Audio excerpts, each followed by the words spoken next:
আচ্ছা, এখন এখানে আমরা সংখ্যা পদ্ধতির কিছু গুরুত্বপূর্ণ এমসিকিউ নিয়ে আলোচনা করব।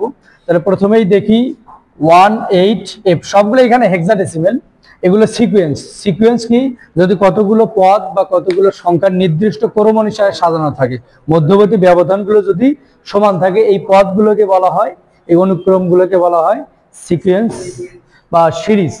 তাহলে এই যে ক্রম অনুসারে সাজানো আছে, এই যে প্রথম যে অনুক্রমটি, এই প্রথম অনুক্রমের মধ্যবর্তী ব্যবধান 7, তাহলে শেষ পদের সাথে যোগ করতে হবে 7। যেহেতু এফ আছে তার মানে এটা হেক্সাডেসিমেল অঙ্ক সংখ্যা, তাহলে এফ মানে 15, সাথে 7 যোগ করলে কত হবে 22। তাহলে যোগের ক্ষেত্রে যোগফল বেজ পার হয়ে গেলে বেজ বাদ দিতে হয়, তাহলে 22 থেকে হেক্সাডেসিমেলের বেজ 16 বাদ দিলে 6, তাহলে বেজ বাদ দিলে একটা হাতে থাকবে 1, যা পরবর্তী সংখ্যার সাথে যোগ হবে। আর তো কোনো সংখ্যা নেই, তাহলে একটা হবে এখানে সামনে, অর্থাৎ এফ এর পরের সংখ্যা হবে, এই অনুক্রমটিতে এফ এর পরের সংখ্যা হবে 16।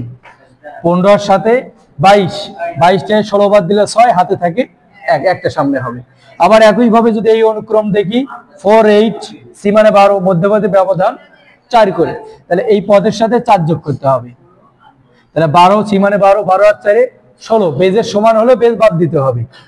তাহলে 16 থেকে 16 বাদ দিলে 0, হাতে থাকে 1, তাতে সির পরের সংখ্যা হবে 10।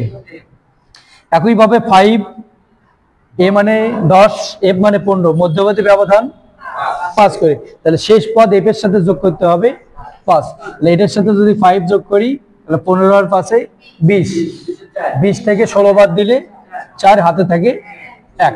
এখানে 14 মানে হয়তো অনেকেই ভাবতে পারে ই লিখতে পারি, ই তখন লিখবো যখন কোনো একটা পদে, ধরো এখানে 8 আর 6 যোগ করলে কত হবে 14, যোগফলটা একবারে 14 আছে, এই জায়গায় হেক্সাডেসিমেলের ক্ষেত্রে আমরা ই লিখবো। কিন্তু এখানে যে 14, এটা আলাদা আলাদা ভাবে আছে, কারণ এখানে এফ মানে 15 আর 5 20, 20 থেকে 16 বাদ দিয়ে 4, হাতে থাকে 100, একটা সামনে।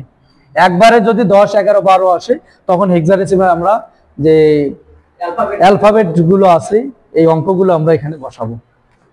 একইভাবে যদি এই 4 নম্বর এমসিকিউটা দেখি যে 15 পরবর্তী মান কত হবে, তাহলে এখানে ডি মানে 13, 5, তাহলে 13 থেকে 5 বাদ দিলে কত 8, তাহলে মধ্যবর্তী ব্যবধান 8 করে, তাহলে শেষ পদটার সাথে আমরা 8 যোগ করব। 8 আর 5 যোগ করলে 13, তাহলে 13 মানে হেক্সাডেসিমেলের ডি, আর এই যে এখানে 1 হবে, অর্থাৎ এই 15 এর পরের সংখ্যা হবে 1D। তাহলে একইভাবে আমরা যে কোনো ধরনের এমসিকিউ করতে পারবো, এগুলো বোর্ডের এমসিকিউ।